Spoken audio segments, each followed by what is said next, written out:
There we go. I hope anyway. Yeah, Stage seems two, to be. stage three.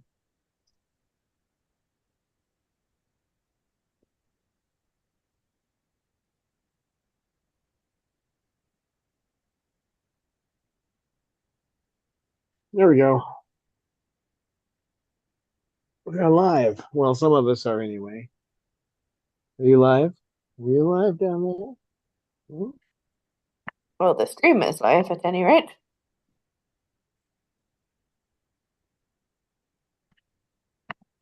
Cecil.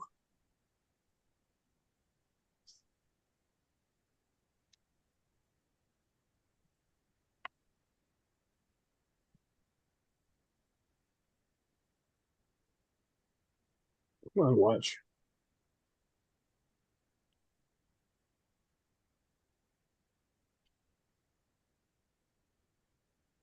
There we go. Lucy, wake up. We got Cecil snuggling me over here. Hi, Cecil. You snuggling me, big boy?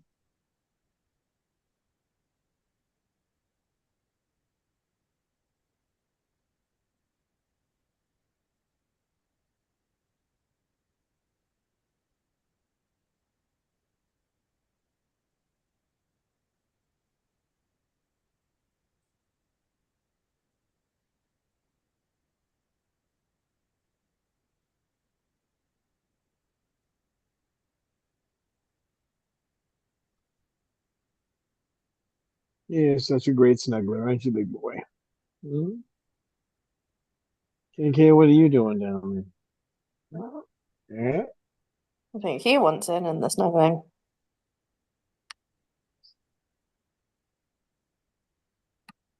You're so quiet when you're talking down there, big boy.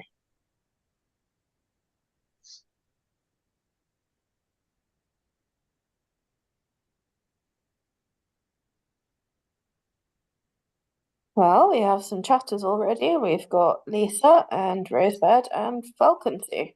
So hello to all of you. Hello. Cecil would say hello, but he won't. It's just that way. Too much bliss. He knows how to talk. He just doesn't care for him much. It's like Jasmine. Yeah, well, she can really talk, that one, when she wants to. Now she just wants to rest. I had to steal one of Romeo's creations. He chewed off a section of 2x4, which I leave at the bottom of his cage. And I always have a couple of pieces so he can do his artwork. And he looked at me like I was crazy. I stole one because I had to drill holes in it and get Bob out of his cage, drill that onto his perch because he's trying to he loves to chew the ends off and just break the perch down. That's his intent, I'm sure. Because he gets right to the edge where if you chew it down, it falls off. So I had to put a piece of wood on it, keep him from doing it. Is there some particular reason you're sitting that close to me? Is there? Hmm? Is there some reason? Cecil bird, Cecil bird.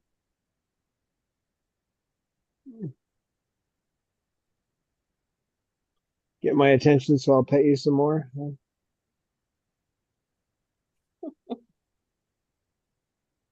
Probably the reason. Hmm. You don't like to be petted, do you?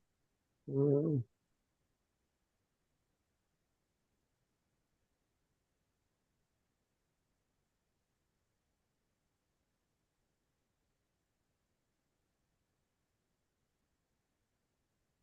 you don't like to be petted, do you?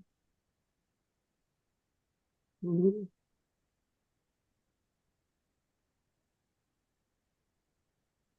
Cecil. Yeah, it's too bad we couldn't go outside today. We got the temperatures okay. The problem is, for some reason, the air quality is bad today. So the wind isn't blowing. I don't understand it. But it says unhealthful, so we can't take the birds out. That means there's particulate matter less than 2.5 micrometers. It stays in your lungs. That's the problem. So kind of like to be able to breathe, don't you? Well, just a little bit. Well, Cecil, such a look. Such a look from a Cecil bird. Mm. There's the guy in the phone, huh? That you? Is that you? That the Cecil bird? Mm. He's got a grip with his foot where he's gripping my shirt. If I'm staying here, you can't do anything about it.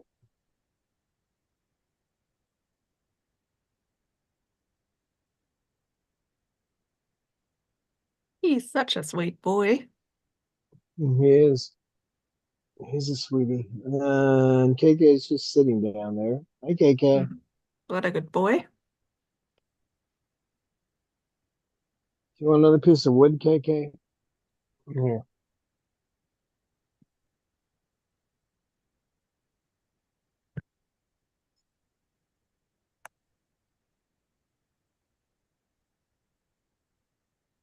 And what? Because I gave a piece of wood, now you're interested in what he's doing? Did I get the interest of Cecil up? Huh? Cecil? Sugar's, she's trying to figure out if she can get me to pet her, I think. That's her hopeful look. But she's not demanding it right now. Sorry. Get you with the handle. Didn't mean to. Here's the mander bird.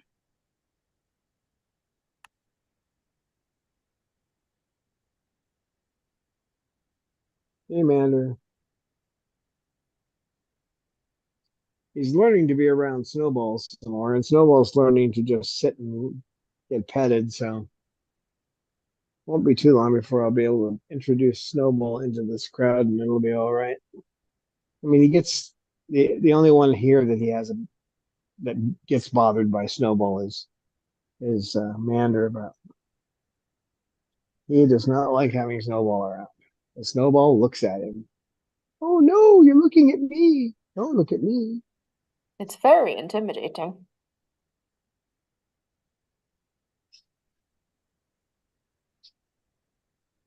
Yep, it's like being in Colton or someplace like that in California. What are you doing? Jazz. Jazz? You open your eyes for a second? Nope.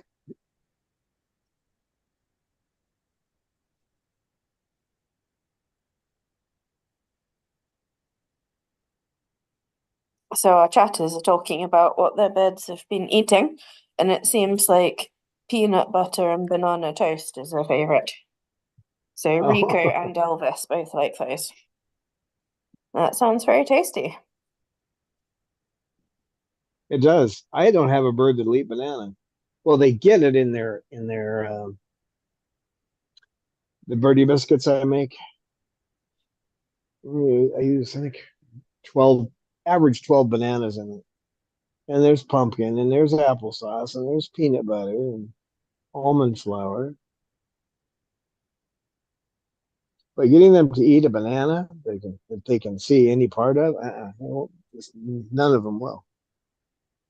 That's funny.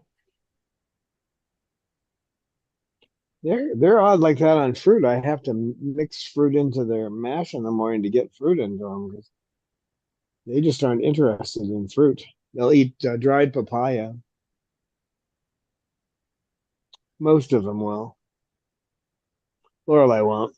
She's not interested in papaya. Well, no, one or two times she's done it, but you have to look to see if she throws it out of her bowl, though. But once in a while, it'll be missing, and I've seen it in her foot one time. So occasionally, Pippa won't touch papaya either. And the only way she gets her fruit is in her mash and her birdie biscuit. So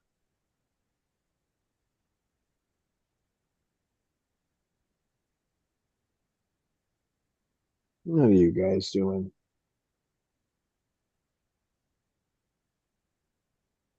Silly birds.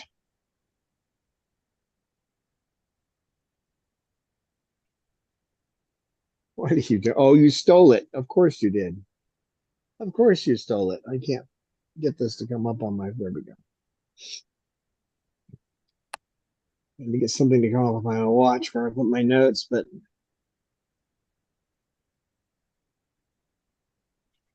today we're going to talk about adoption and how difficult it is, especially in the Western hemisphere, the Western world, what we call the West. It's difficult to find homes for them. And there are some reasons for it. I mean, why do people usually get them? You know, some because of their vivid colors. You know, we don't see that. We can't see that on these umbrellas, even though they're not actually white. We can't see what they actually are because our eyes don't see into that spectrum. But they'll get them because they talk or they seem fascinating because they use their feet to pick up things, and there's a whole bunch of reasons why people think about getting them, but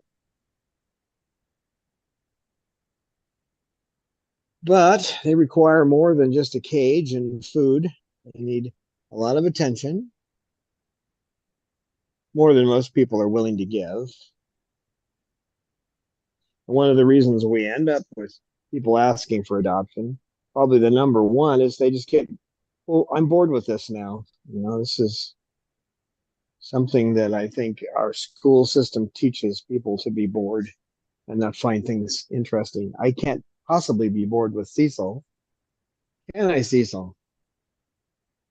Can He I get keeps bored with things you? lively. You never know what you're going to deal with when you're dealing with Cecil. Right, Cecil? You're going to come up and hit me with that? Is that what you're going to do? Hmm? Is that what you're going to do?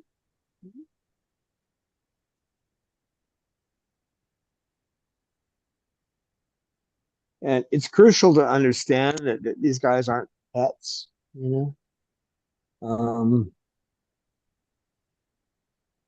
And that we have quite a few of them that are out there. I mean, anybody who wanted one, who actually knew something about them, could have one and work with them. But there's that many out there. But they're still breeding them and trying to sell the babies to people, which is unfortunate. So the problem is the babies have been raised in a cage. You know, they've been incubated in basically an incubation cage, and then they're raised by humans, and they don't know what the heck's going on. They're highly intelligent, and they have no clue. Why do I have wings? I can't fly anywhere. Hmm? Well, Cecil certainly wonders that one. Yeah, the only time he flies is when he gets in a situation and it becomes an instinct and he just takes off. He has no idea what he's doing. It's just, I'm out of here. Boom. I don't Andale, think he andale, knows what his arriba. wings are for. Yeah, he looks like that old cartoon that I used to watch when I was a kid with Speedy Rodriguez, and he would just andale, andale, arriba. And he takes off. That's the way Cecil is. But if he's not panicking, he doesn't know what his wings are for. Yeah.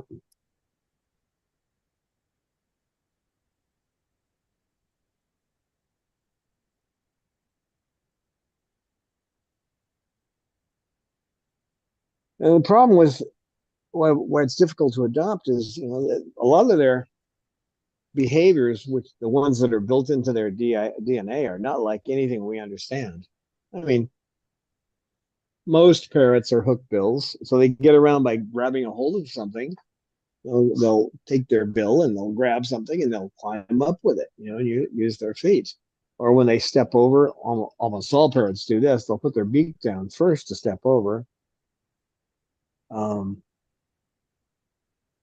Eventually, they can learn that they can use just their feet to do that kind of thing, but it's kind of natural for them to use their beak.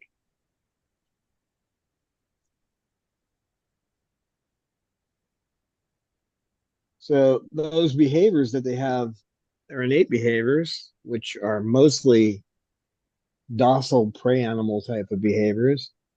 I'm scared, fly away, and but if they haven't been taught how to fly, because they have to learn, they can do it, but in order to fly properly, they need to have practice, which they get when they live in the wild. They don't get that in captivity from most people. That's why if you look at Lorelei, she was the only one that was. I was pretty dumb when I got her, but I got her because I was trying to give Chloe the chance to raise a baby. Well, she did actually raise. She and I raised Lorelei, and if you make any motion that Lorelei doesn't like, boom, she flies away because she got her flight training as soon as she fledged.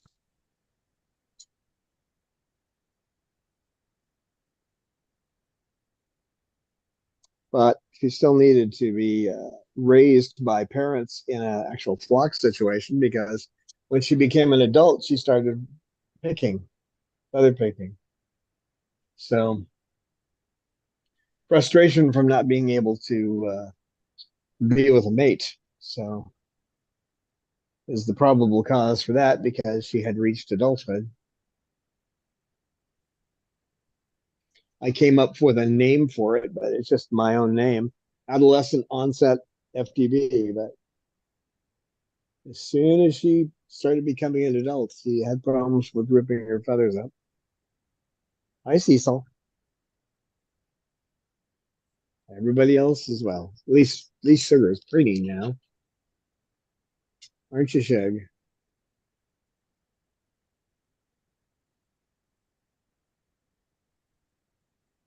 Ah, Sugar the bird.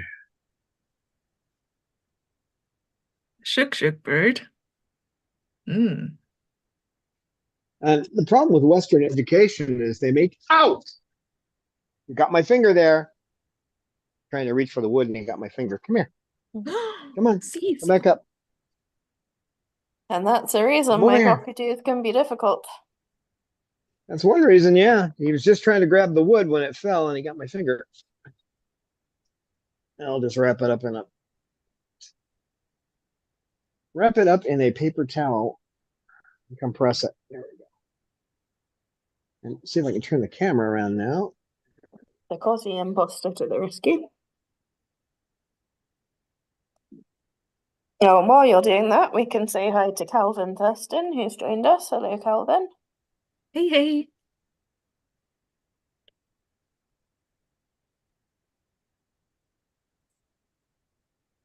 Hi, Cecil. Hey, boy. Oh, is he looks upset. Poor Cecil. Ah, poor Cecil is now upset of himself again. All right, Cecil. You didn't mean it, All Cecil. right. It was just an oopsie. Well, that's the thing too, and people don't realize how powerful that bite can be. And the first time they get bit, they're done. You know, or the first time if they had. That's just one of the reasons when we were adopting out, we didn't let people with children have them because, and there's another issue there too. But if they have kids, the first time their child gets bitten by the bird, they're done. You know, when actually if you were to follow back the behavior of the bird, the child caused it, or the adult caused it by the kinds of behaviors they're doing. So, like when I got bit on the ear going out the aviary, I could see that he was trying to stop me from going out the aviary door. He'd been trying that for a couple of weeks, and he finally grabbed my ear. It was just an extinction burst. Everything he tried to get me to not leave wasn't working, so he grabbed my ear. So I was ultimately at fault there because I should have done something. I could have put him down on the bottom of the aviary when I leave the door. I could have put him on a chair because he doesn't fly unless he's scared. So I could have given him something to play with. I could have done any, but I didn't. So people will say, I don't know why my bird has gotten aggressive. Well, ultimately, it's the fault of two things: the breeder and your behavior.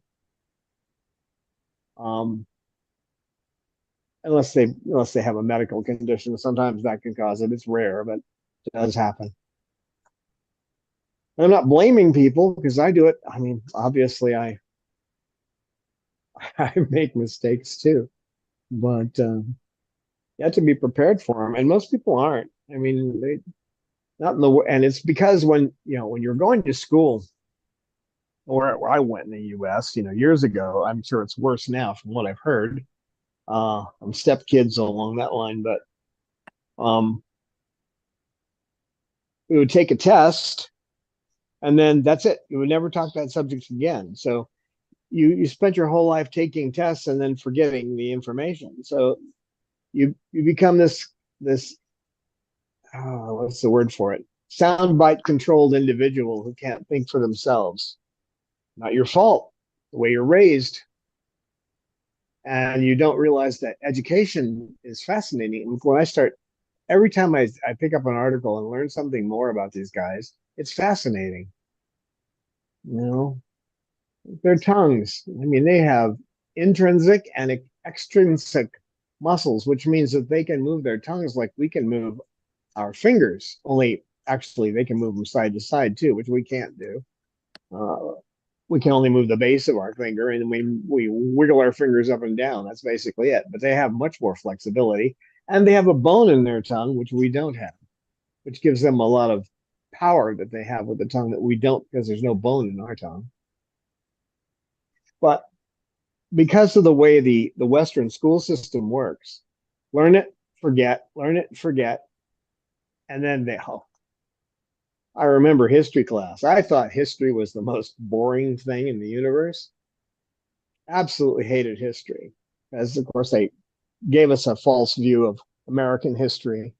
I was still in that age when they were telling people that George Washington chopped down a cherry tree, right? Which is totally not true. It's just one of those stories they tell you to make you think that hey, this was one of the greatest people in the world. Oh, not necessarily. Um, so when I got to college and I started taking history, I was like, whoa, wait a minute, this is really fascinating. So it changed my attitude. But coming out of high school in the United States, most people don't care about learning anything ever again. They make it so boring. So when you start thinking about getting one of these in your life, you really need to hit some knowledge. I mean, you got to go out and hit the books and talk to people and find out what the issues are and see what veterinarians have to say about them and all that kind of stuff. And And if you don't, a lot of it will be self-directed learning as well, because there's not really any textbook there where you can just follow a preset course and learn how to take care of your parrot. no. Mm-mm. In order to do that, you have to hit a lot of different books. Probably the best one just to get you into the subject is Parrots for Dummies.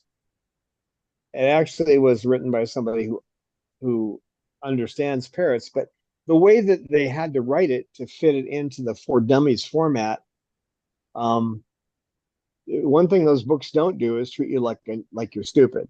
Okay, they don't do that. Even though it says for dummies, it really is. That's just the opposite. They walk you through the basics, what it is to deal with them. And one of the things she said in her book that I really loved was she compared it to having a polar bear in your life. Would you just take a polar bear and move it into your home? They are kind of cute looking.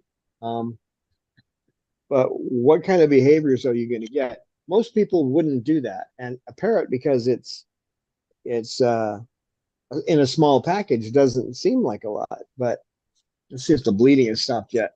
Oh, oh yeah. So, and that description of them, think of it like a polar bear. You would want to know how that polar bear uh, spends its day and what it does and what it eats. And because if you weren't feeding it food it wanted, it probably would become aggressive. That was actually a good viewpoint. And I was reading that book when Chloe became available. And I was not prepared for what I dealt with at all. So,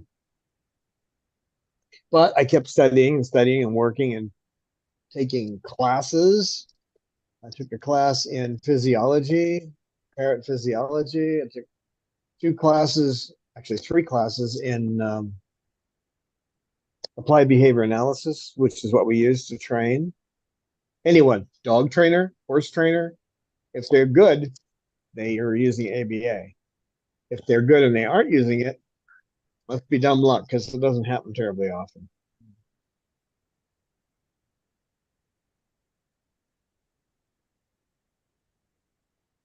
So because we're horribly informed about most things, let me tell you how bad it can be. I mean, I was shocked to find out someone I know. I was talking to them about basic atomic theory, atoms, electrons. They didn't believe in them. They never had it in school, and they didn't believe in electronic theory, atomic theory at all. So it's not that you should believe in atomic theory, but it's something you should study, and then you can verify that it works.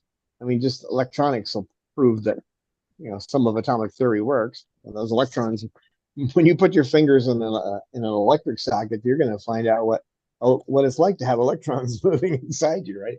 Well, it's the same with these guys. Only behavior is much more complicated. That's not my view. That's the view of Dr. Susan Friedman. So, where I took my first courses. So,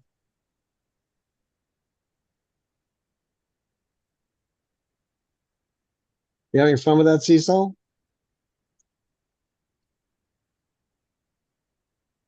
So they've got specific environmental, dietary needs.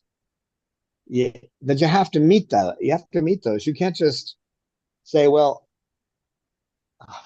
one example is we have one bird here, which someone gave me the food they've been feeding him, and it was all like human cereals.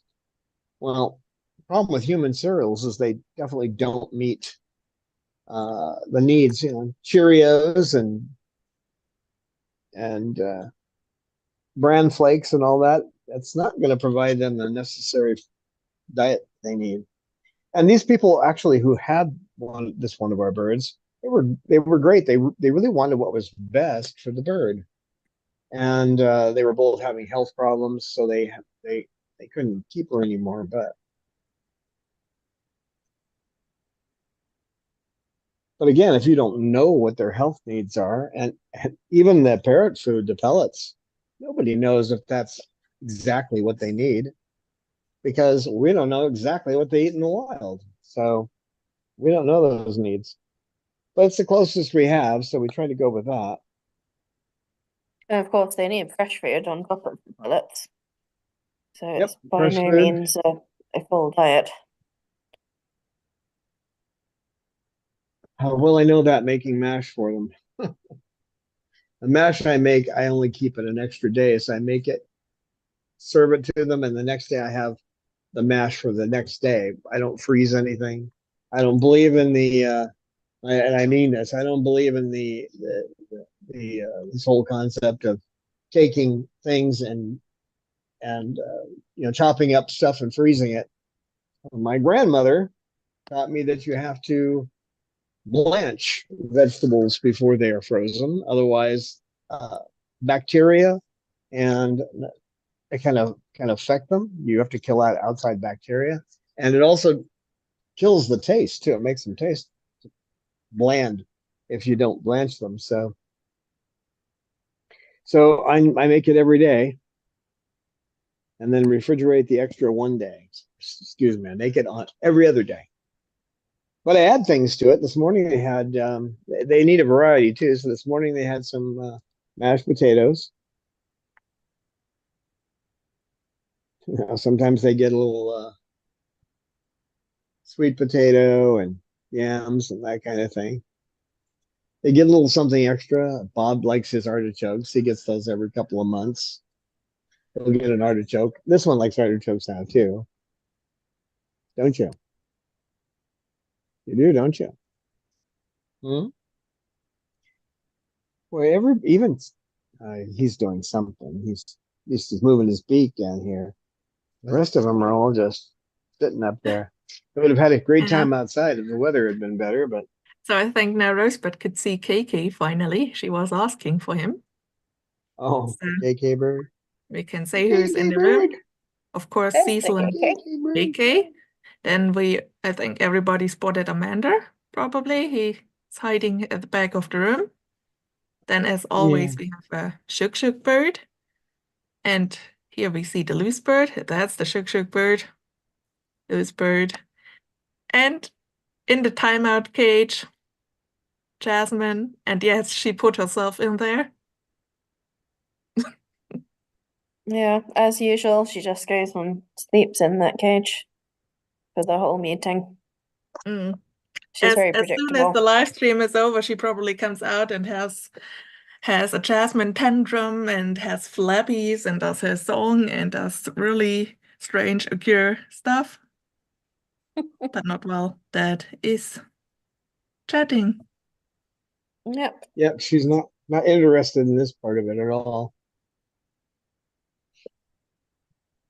Oh, we also had another chatter who joined us. That was Dragon Imposter. So hello, Dragon. Hello. Yeah, so you have to give them a varied diet, but you need to get pellets in there. And I do a mash and a pretty moist birdie biscuit to get moisture into their diet. So we think, we don't know for sure, and we never will, that they prolapse, male or female. Males are actually more likely to prolapse than females. They prolapse because they don't have enough moisture and they don't get the exercise they need. So their colons stop moving, literally moving the male. So then they have to use their gut muscles to force it, and that's where they get their prolapses. That's what we think. Can't research it though. It's not one of those things that can be researched. So we have to go off our assumptions. And Dr. Jenkins was the one that came up with that. And the more I look at it and study it, that's got to be the cause in my mind. Almost certain. So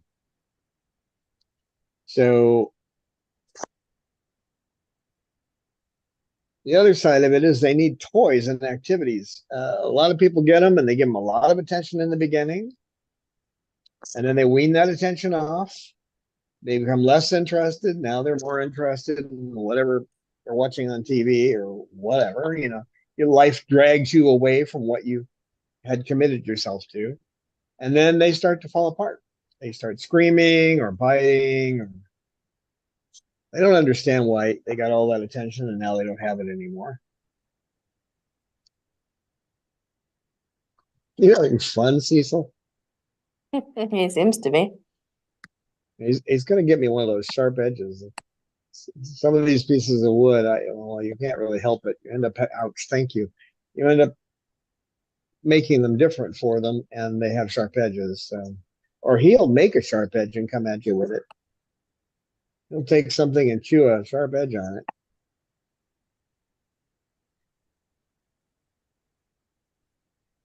So if they don't have you don't give them the time they need, they'll start screaming or becoming aggressive. It's just, you could do the same thing with a child. Let them get to be about 6 or 7 years old and then just stick them in their room. And after a while, they'll either become quiet, docile, and just give up, apathetic, or they'll start screaming, throwing stuff around their room. And they're gonna behave for some reason. And these guys are so smart that it doesn't take much to set them off. You'll see some of these guys. They'll take their beak and they'll move it along the edge of one of the wires in the cage, just back and forth, back and forth. That's called stereotypic behavior. It's a type of insanity. So these guys go nuts.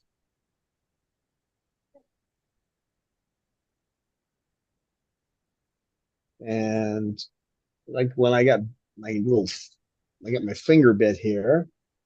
If I had reacted to it, and sometimes you can't help it. It depends on how hard they bite. He got down and got it to bleed, but and he wasn't trying to do that. But if you make a loud sound and act dramatic, well, you just reinforce the behavior. So you try not to do that, because reinforcing behavior means you get more of it. So, right, Cecil?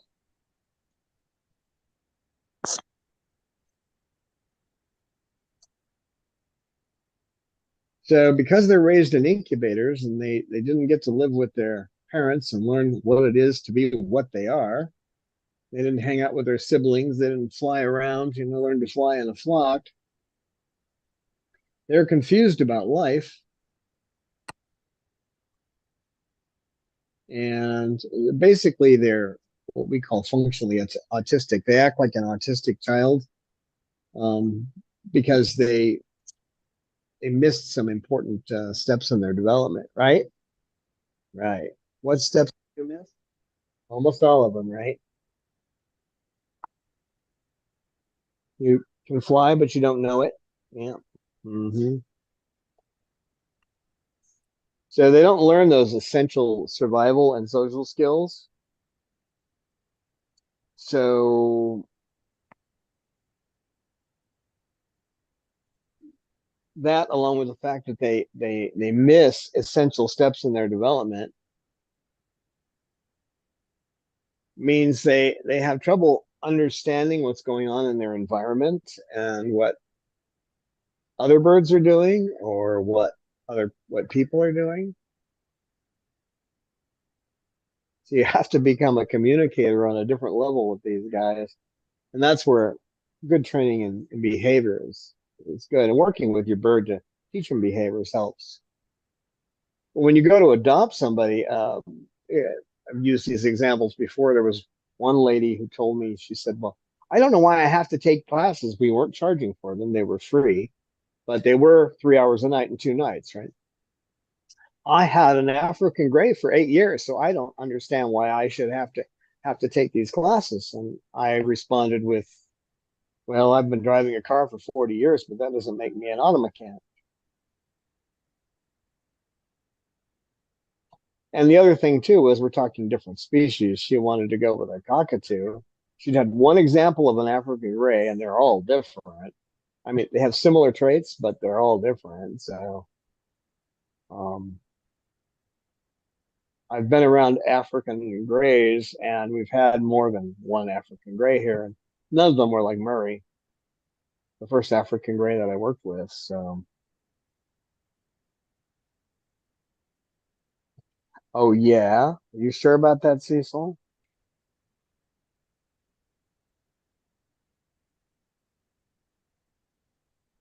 So you've got to get their minds engaged, and that's not going to stop them from feather picking, by the way. Um, a lot of people blame themselves for that, but that's actually the breeder's fault because they miss those steps in their development. They're not with their parents. They don't learn what it is to be a bird, and that's where the feather picking comes from. And we know that anecdote. Hey, that's Mike. You're knocking that out of my ear, you little toad. You are. I do this, it gets his attention away for a second. Because they can't do this. So they can go like this, they can't do this. So Dr. Jenkins said that when they couldn't figure out how to breed them, he didn't see any of these birds that were from the wild. Almost none of them had feather destructive behavior. But as soon as they started coming out of the incubators, within 6 years, he was seeing birds that were tearing themselves up. So it was pretty obvious that it was a problem with the way they're being raised in captivity. So it's actually not the fault of the person who has a bird. Now, if you're leaving a bird alone in its cage and ignoring it, that might be a cue that starts the behavior because the behavior is sitting there latent, ready to come out.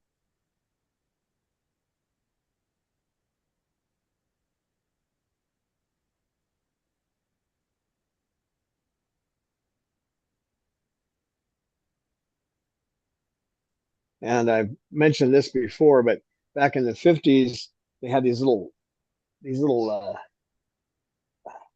were like a little tower you put a baby into and a toddler into so it could walk around.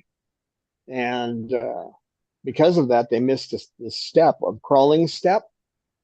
And because they didn't actually do much crawling, they were inside these little walkers, essentially for a child. Um, one of the effects was there was a huge rise in dyslexia. No one knows exactly how they relate, but there's no question that they're related. If a child misses that step where it does crawling, dyslexia can be one of the side effects. So these guys miss almost everything. They don't learn. They aren't taught how to fly. They don't get sat on by their parents. They don't feel the warmth of their parents. They don't hear when they develop hearing inside the egg. They don't hear their parents. And it just worse from there on. Then they come out into a world of predators, humans, which are predators, and they have to learn to live with them. It makes it tough. So you don't understand all that. It's really hard to live with one of these guys, let alone 12, huh? What do you think, Cecil?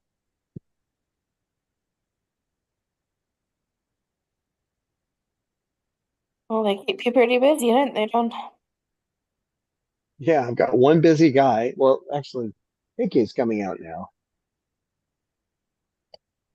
He's decided he's going to check out the world. Hi, Bird. Hi, KK. Hi, Bird. There's a Hi, KK. Bird. Hi, KK. Bird.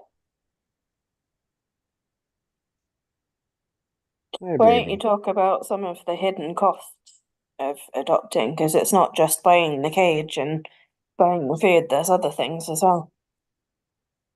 That's Things true. like vet care and toys and pet sitters if you go on holiday. Yeah, there's other issues with that too. Figure your vet bills if they have to do blood work. Uh, Figure $300 for a vet visit.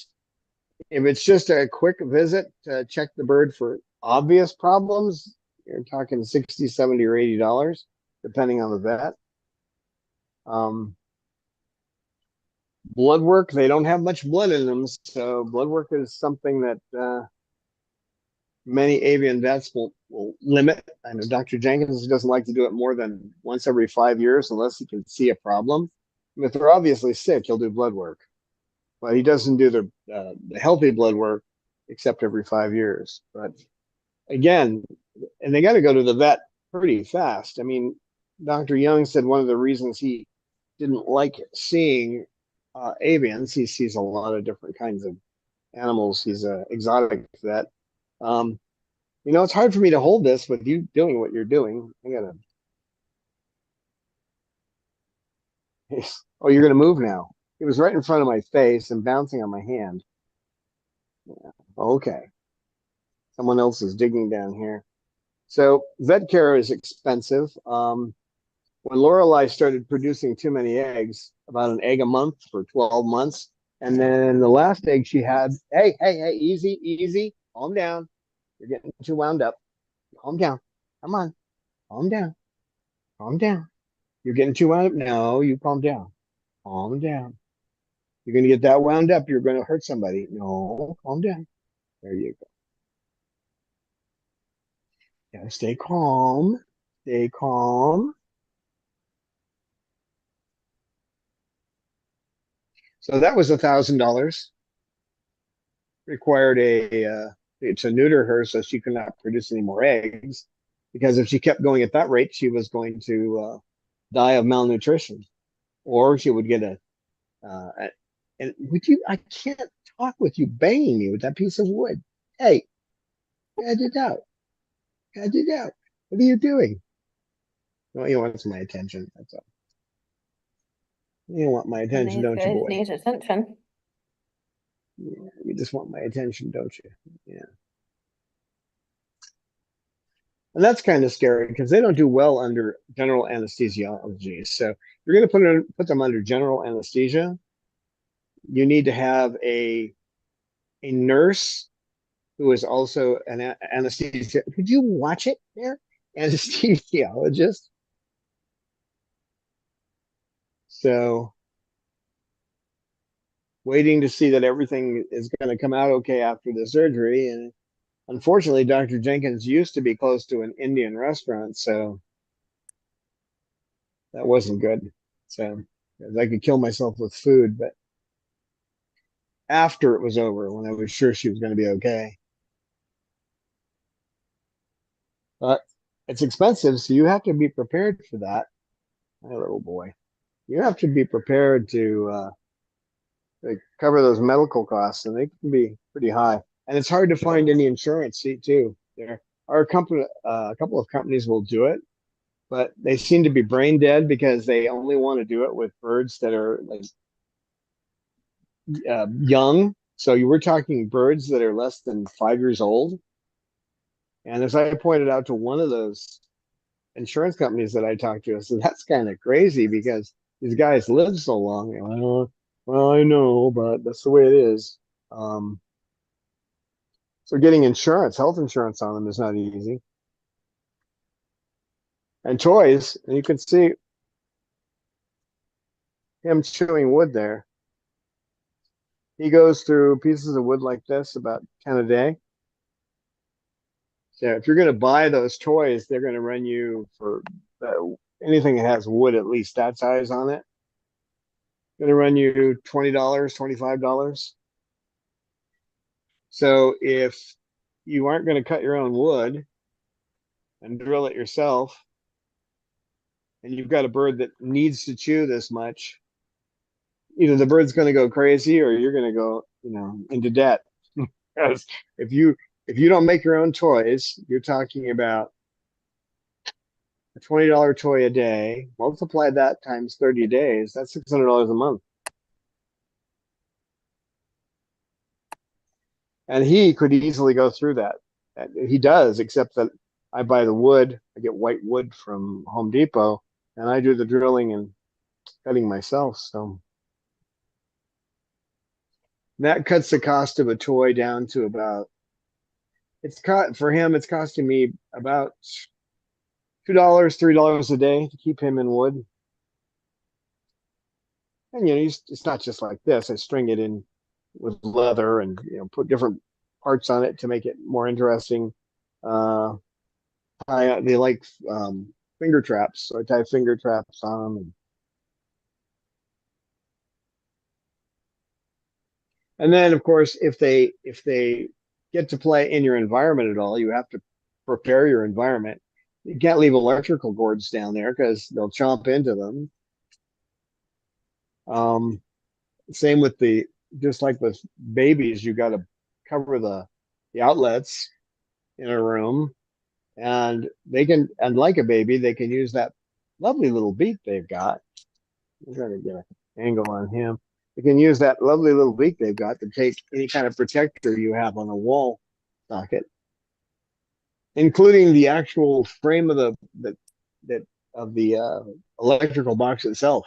They can yank that off by grabbing a hold of it and just pulling.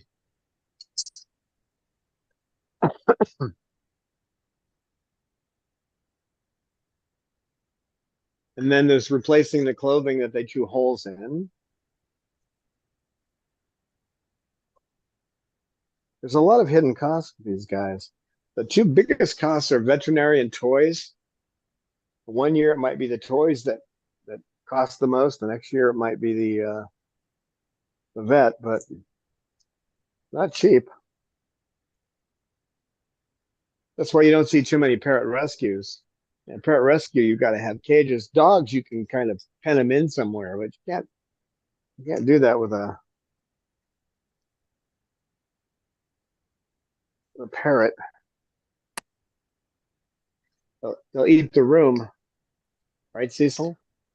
I have a few things to fix in here, and they don't get to that very terribly much because I know how to protect it. But once in a while, they'll hit the molding first, is what they usually do, or the baseboard, and they'll go for those. Coco chewed through a door. I was going to replace it, so I just let her go ahead and finish chewing through it. But she actually made a hole in the middle of the base of the door, and then chewed her way through to the other side.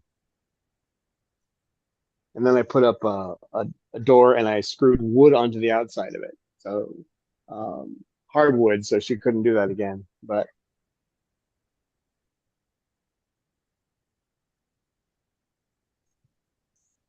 and then there's the legal side of it. We've got friends that come over. You might get sued if the bird bites them, you know.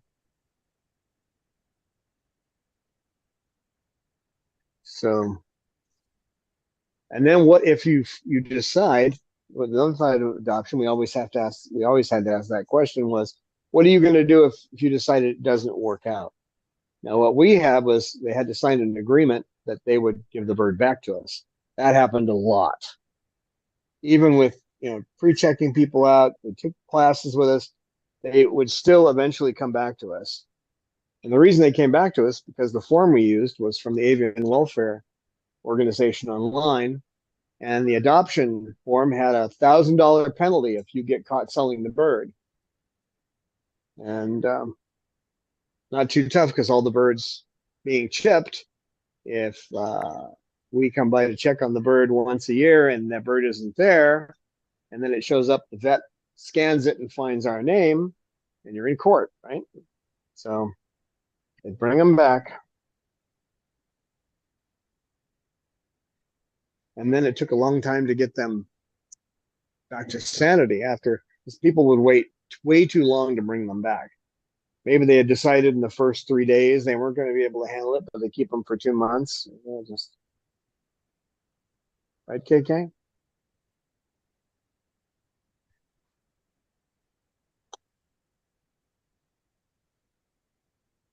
But if you can, if you can get inside, what's the word? Inside track on what these birds are like, and if you don't mind dedicating your life, a certain portion of your life to it, it can be a mind expanding experience. I mean, they are terribly loving creatures.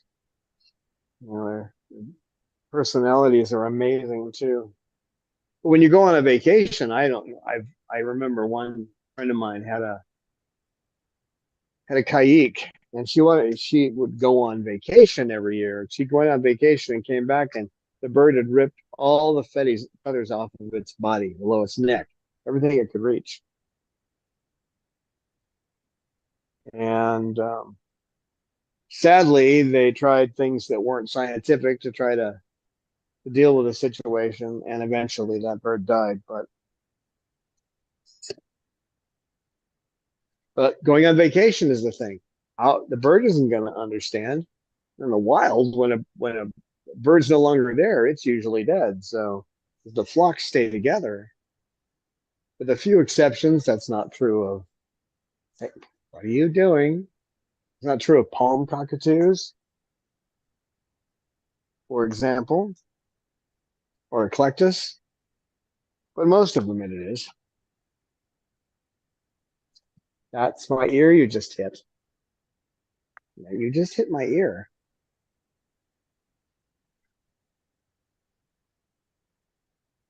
So with all these issues, it's rare to find someone who will actually keep a parrot for terribly long, right? And even those that do, they get to be a certain age. I just had a lady contact me and she said, well, I'm 70 years old and I'm looking now for a place for my umbrella cockatoo I've had for 32 years. and she's just looking for, because she knows her health's not kind of failing, and just looking for a place to put her umbrella. Try finding a place that will take one of these guys. There aren't many. There's Oasis, as an example, the Gabriel Foundation. And there's little organizations around the country that have taken some birds, that they all have certain limits. There's a guy, I can't think of the name of his organization up in Washington State. Bob Tate, he's got like 500 birds there, outside aviaries in the summer, and then the winter they're on inside aviaries. But they aren't getting personal attention. They're being put into situations where they're being put into flock situations, even though they don't actually understand how to live in a flock. He does it. I'm not sure how, but he does. Doesn't work with all of them either. Sometimes he can't fit a bird into a flock. So, what are you doing? So, you have to think of where they're going to go after you pass away, and there aren't many places to put them, right? Even though you're a wonderful Cecil bird, a wonderful Cecil bird, what's everybody else doing? We got Mander over there. Mander, showing us your back. Yeah, he's just kind of hanging out. Lucy's just, Oh, Shuggy has her foot up again. Oh, she's actually resting now. Mm-hmm. That's the normal thing. When she puts it out with it open is when I'm looking at it as odd. But she's doing that with both feet now on occasion. So, but then again, she's been playing with toys more. So maybe that just has something to do with the new behaviors. Colleen Thurston would like to know if there are government programs that help you financially or for rescues in general. No. That would be nice. It would be, but there aren't. In fact, under the last administration, they actually cut the amount you can donate to nonprofits. So even donations are limited now, which you can take off your taxes. So no, they don't really do anything. If anything, they harass you a bit. You have to fill out these forms, and these forms have to be done every year if you're an organization like this. If you exceed 50,000, you got to fill out these ridiculously long, horrendous forms. It's just usually we're lucky. We might bring in 15, 20, 25,000, and that doesn't cover everything. Fortunately, I have my Social Security, and that helps a little bit, but no, as far as these organizations, they're pretty much on their own. There are some, like Petco Foundation gives some money to organizations, but if you aren't rehoming, they won't give you anything. When we first started out, we were doing the rehoming thing until we realized that it really wasn't working for the advantage of the person or the bird. It's difficult to have any kind of success because usually people are highly interested in the beginning, and they get them and they start to realize they've got to spend some time and they don't want to, and so it's you end up with a rotation. They go out, they come in, they go out, they come in.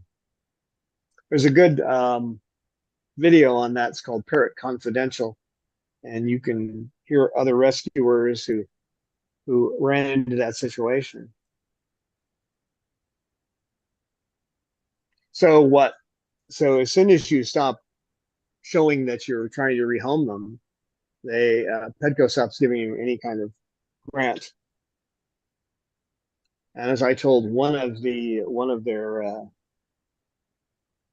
representatives one time. I said, so if I was rescuing porcupines or rescuing what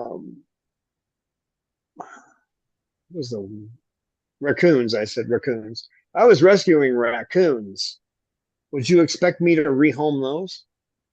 The answer I got was, well, no, those are wild animals. I said, exactly. Parrots are wild animals too. They may be tame, but they're still wild animals. They can do a lot of damage if under certain circumstances, and people don't understand that. Oh, well, we don't consider them wild animals. And I just looked at her and said, fine, I don't consider you human then. Because whatever we consider is the truth, right? So you're not really human. So could not believe it. And that same representative went along and was telling another person not to do dog rescue because all you'll end up with is a bunch of dogs and you won't have, that'll be all you're doing is taking care of dogs and you won't be able to do anything else. Not nice representative saying don't rescue animals. So no, there aren't a lot of places. They once in a while you'll have like a local organization.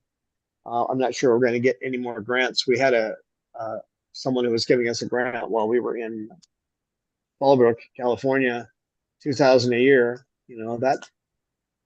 That covers food for a couple of months, and toys.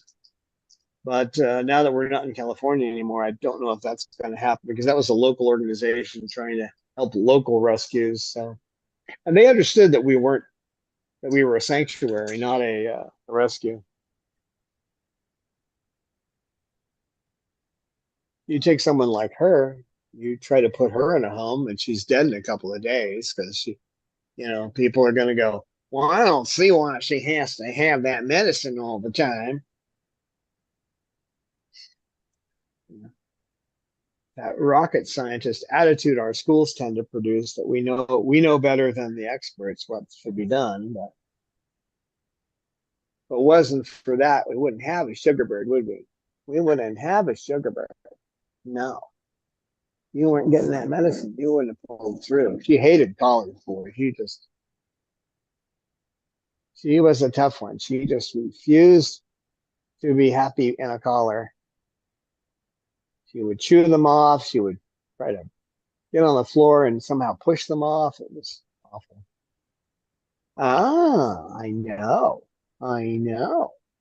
Well, she's the happy girl now. Yeah, she is a happy girl. She's busy most of the time. I don't get to see it too much in these live meetings, but oops, I think I went over here. But anyway, I did go over. Hey, Yeah. I Time to call better. time. Yeah.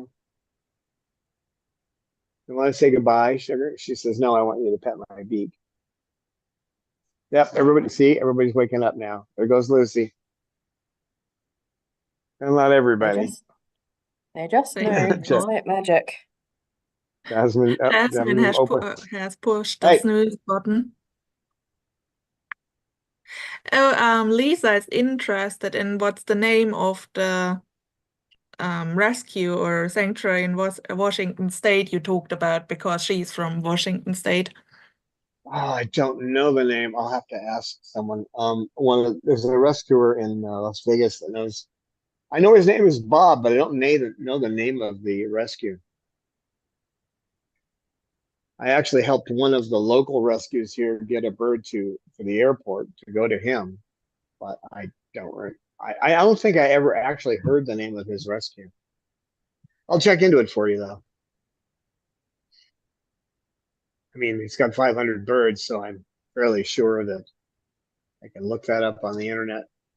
Hey, hi.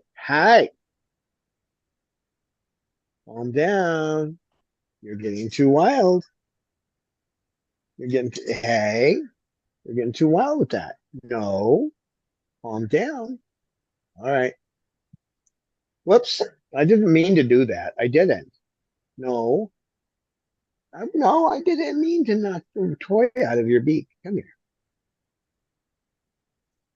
I'll get back to you on that one in the next meeting. So we'll put an asterisk on that, as someone I know would say. Put a pin in Okay. it. Oh well, time to say bye bye, I think. The only one that says bye is Bob, and he's not here, but we can say bye.